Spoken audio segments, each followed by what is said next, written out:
श्री कृष्ण गोविंद हरे मुरारे, हे नाथ नारायण वासुदेवा। श्री कृष्ण गोविंद हरे मुरारे, हे नाथ नारायण वासुदेवा।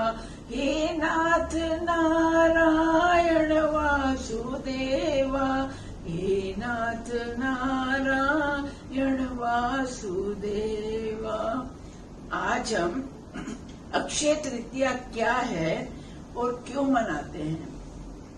वैशाख मास के शुक्ल पक्ष की तृतीया तिथि बहुत शुभ, महत्वपूर्ण और पुण्यदायी मानी जाती है। इस वीडियो द्वारा मैं बहुत सरल शब्दों में इस तिथि के बारे में मुख्य बातें बताने जा रही हूँ, जो सब सरलता से इस तिथि के बारे में महत्व को समझ लें। वीडियो अच्छा लगे तो प्लीज लाइक कीजिएगा, कमेंट कीजिएगा, ज्यादा से ज्यादा शेयर कीजिएगा और बेल आइकन के साथ सब्सक्राइब कीजिएगा। तो शुरू करते हैं। अक्षय तृतीया क्या है, क्यों मनाते हैं। वैशाख मास के शुक्ल पक्ष की तृतीया तिथि को अक्षय तृतीया माना जाता है। इसे आखा तीज और अक्षय तीज भी कहते हैं। इस दिन को अक्षय तृतीया इसलिए कहा जाता है कि इस दिन किए हुए सभी व्रत, दान, पुण्य कार्यों का फल अक्षय होता है, वो कभी क्षय नहीं होता। इस दिन किए गए सब सत्कर्मों का फल कई गुना ज्यादा होके मिलता है। ऐसा माना जाता है इस दिन माँ अन्नपूर्णा का जन्मदिन मनाते हैं, इसलिए दान का अत्यधिक महत्व होता है और कई गुना फल भी मिलता है माँ अन्नपूर्णा के आशीर्वाद और कृपा से।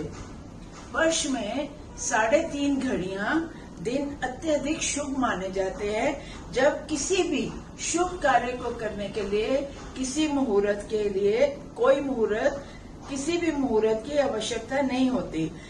उन शुभ घड़ी और दिन में एक दिन अक्षय तृतीया का होता है। इस दिन जो शुभ को कोई भी शुभ काम मान कि सभी इस दिन को शुभ मानकर सभी शुभ कार्य, विवाह, घर, वाहन, कपड़े, नया व्यापार आदि आदि बिना किसी मुहूर्त के ही किए जा सकते हैं, जिसका अच्छा फल होता है। इस तिथि को क्या क्या घटित हुआ। माँ गंगा स्वर्ग से धरती पर इसी दिन अवतरित हुई। महर्षि व्यास ने महाभारत लिखना इसी दिन शुरू किया। भगवान शिव ने इस दिन कुबेर और माता लक्ष्मी की पूजा की सलाह दी, इसलिए इस दिन भगवान विष्णु और माता लक्ष्मी की पूजा की जाती है। इस दिन सतयुग और त्रेता युग आरंभ हुए थे। ब्रह्मा जी के पुत्र अक्षय कुमार का इसी दिन आविर्भाव हुआ। महाभारत का युद्ध इसी दिन समाप्त हुआ और द्वापर युग का अंत हुआ। भगवान विष्णु के 3 अवतार परशुराम जी, नर नारायण और हयग्रीव इसी दिन हुए।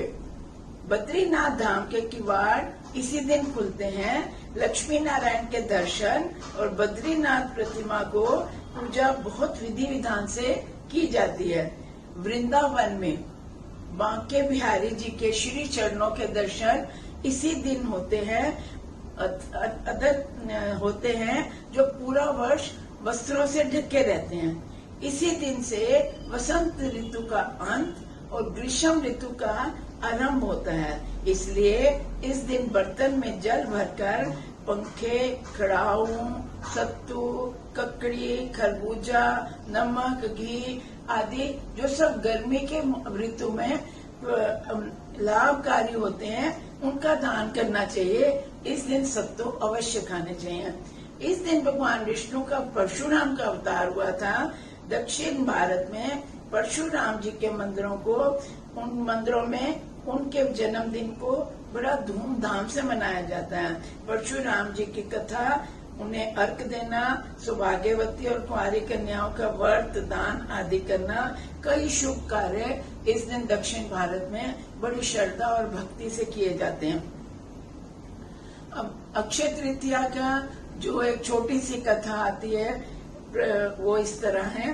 प्राचीन काल में धर्मदास वैश्य था, उसके ब्राह्मणों में बड़ी श्रद्धा थी।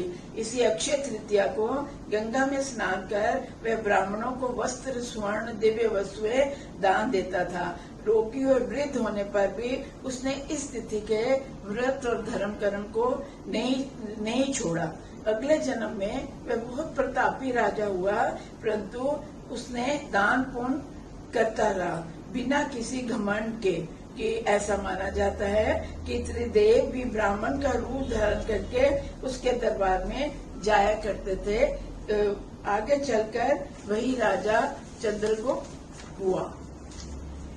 ये इसकी छोटी सी कथा आती है और आपको ये इतना सरल है कि आप सब बड़े आसानी से समझ लेंगे। जय श्री कृष्ण।